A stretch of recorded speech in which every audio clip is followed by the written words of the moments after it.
BJP. സ്ഥാനാർത്ഥി A. പാർത്ഥനെ താമര ചിഹ്നത്തിൽ വോട്ട് ചെയ്ത് വിജയിപ്പിക്കണമെന്ന് വിനീതമായി അഭ്യർത്ഥിക്കുന്നു. നന്ദി.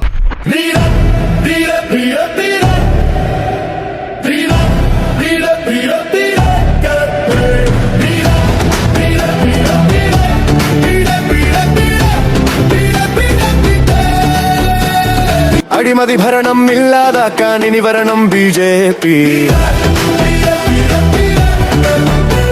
വിശ്വാസങ്ങൾ സംരക്ഷിക്കാൻ വികസന വിപ്ലവം ആരംഭിക്കാൻ അഴിമതി ഭരണം ഇല്ലാതാക്കാൻ ഇനി വരണം ബി.ജെ.പി.